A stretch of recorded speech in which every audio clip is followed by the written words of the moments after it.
State. Philip.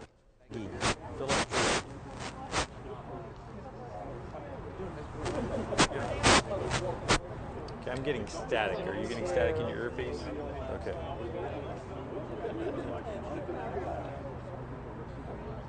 What is it? Breaking news? Is that what it is?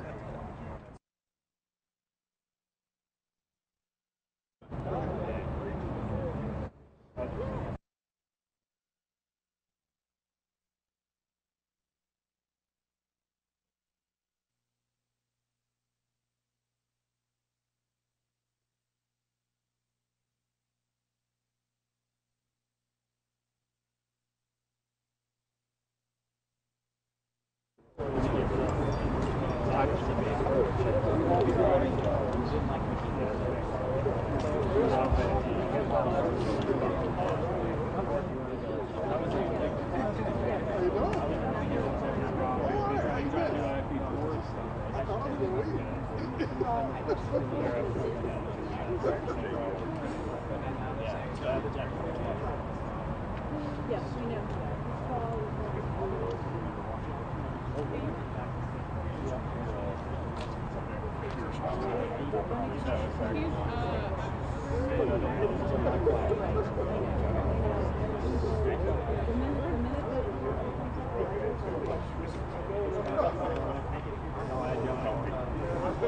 Come on now. 4 minutes? 4 minutes? What's that? 4 minutes. Stephanie, 4 minutes. He's going to plug into my phone.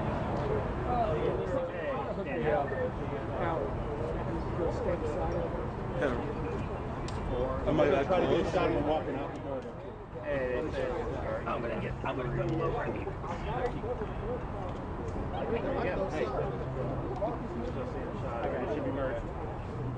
I got it.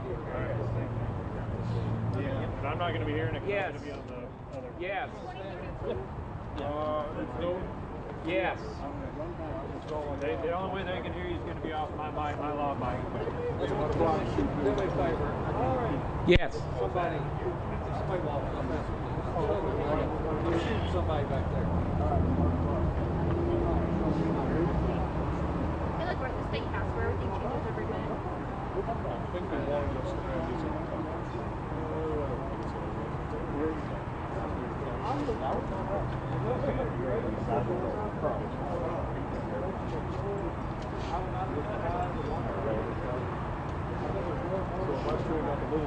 That election felt together be right now. Yeah, you don't know how hard this is to do this with COVID. Trying to be accommodated. Every time I move, I turn my back. Things like this is kind of hard. I know. You gotta be friendly, everybody. Yeah.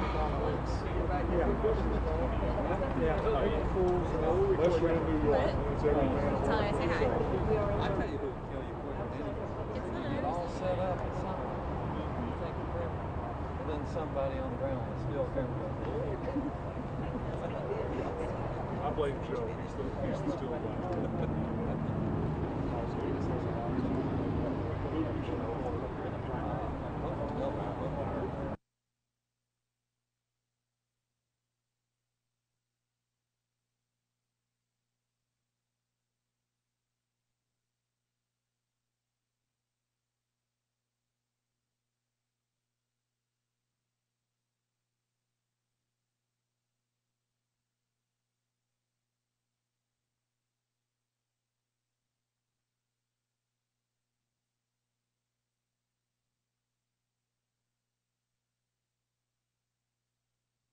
This is a CBS 42 breaking news report. And straight up 4 o'clock here on CBS 42, and we have breaking news. This special report, the Judge Roy Moore for U.S. Senate campaign holding a news conference coming up in a mere moments in Hoover.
Thank you all for joining us today. As you know, Judge Moore has been falsely accused of some things that he did not do 40 years ago. This is a campaign, so you can expect most anything to come out, but you know, we can't just stand by idly and let false charges go without some answering. We've had a lot of people tell us different things about some of these stories, and we're checking them all out. But one thing I can tell you is we do have some information that we're going to share with you today, and we know that you're going to share it with those folks that you're communicating with about some of these charges. I am Bill Armistead, chairman of the campaign for Judge Moore, and I want to introduce to you Philip Jareggi, who coincidentally was chairman of Judge Moore's campaign for Chief Justice back in 2000. That's right. He's an attorney, and he is representing us in this case, and I'd like now to turn this over to Mr. Jareggi, and he'll make some comments. Thank you, Bill.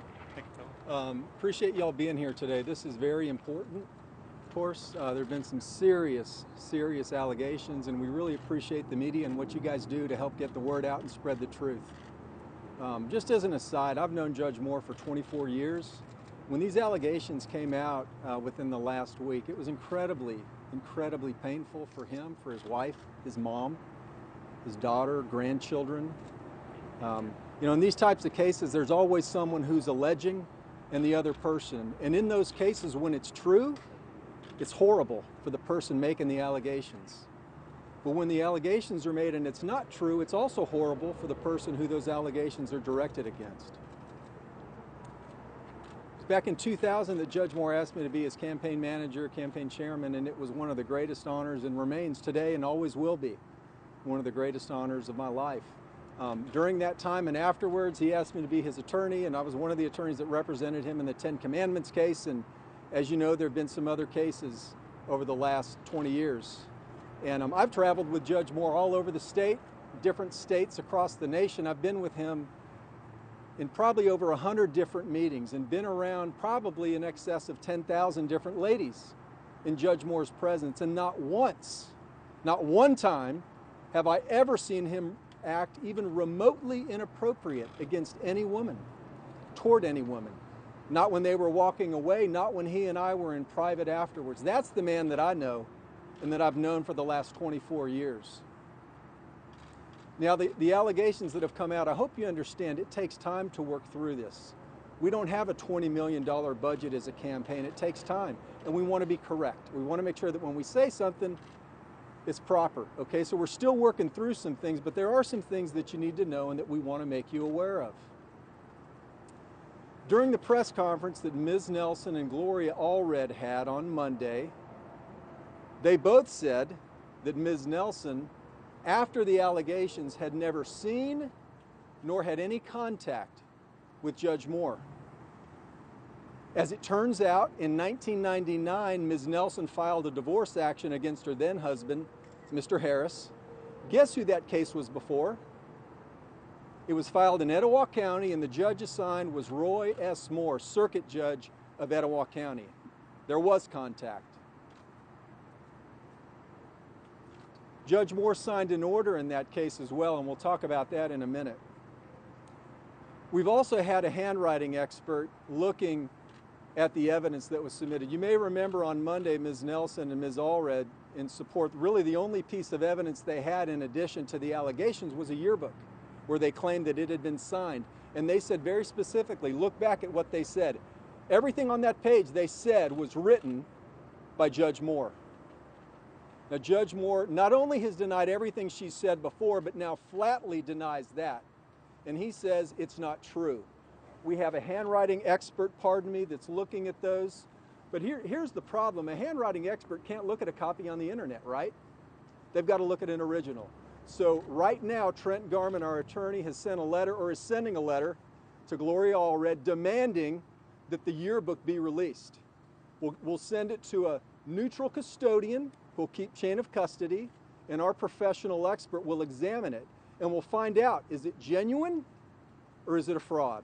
There are a couple things also that you need to know. I'm not going to go into everything that's on that paper because, again, we need to have our handwriting expert draw some conclusions. I'm not going to draw them today, and I'm not going to make any allegations that we can't support with an expert.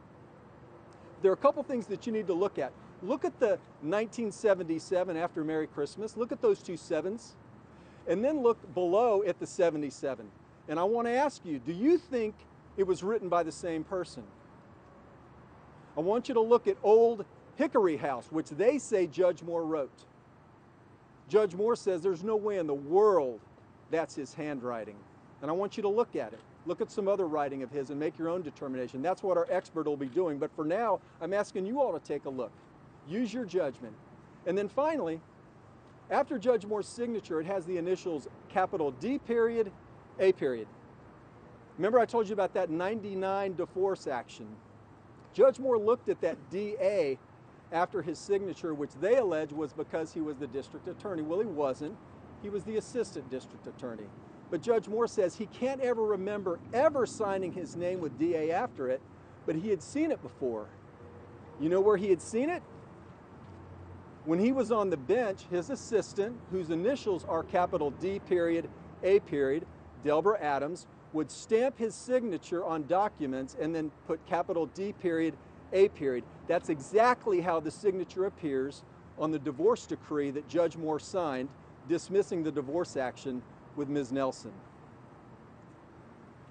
Knowing these things, I've got a question, Gloria Allred and Ms. Nelson. Do you still hold that everything written in that yearbook was written by Judge Moore, or was it written by somebody else? That's not an allegation, it's a question. And finally, we demand that you immediately release the yearbook to a neutral custodian so that our expert, you can send your expert as well if you'd like to, so that our expert can look at it, not a copy on the internet, the actual document, so that we can see the lettering, we can see the ink on the page, we can see the indentations, and we can see how old is that ink. Is it 40 years old, or is it a week old? Release the yearbook so that we can determine, is it genuine or is it a fraud? Thank you very much. Mr. Jareggi, what do you say to the I have some information I'll be happy to pass out to you guys. We have, first of all, you've probably seen a lot of this on the internet. Please step up to the mic. Thank you. You've probably seen a lot of this on the internet. These are copies of what was shown by Mrs. Allred. I'll just let you all pass them out if that's okay. And also what we have here is the copy of the divorce papers, not the entire thing. We show the cover page, and then what's so important is we show the final page, which has Judge Moore's signature on it with the DA. Sir, I have two quick questions. Are there You see we have the Roy Moore signature here, and the DA, which was added by his assistant, the same DA initials that are written on the yearbook. Bill, does Judge Moore plan to testify under oath like Ms. And I'll be glad to start these on this side. Sir, And since this is a legal matter, the legal expert has spoken. Didn't Judge Moore say that he why aren't you had answering never questions? met her? Thank you very much. Why is anyone answering a question? Just one more.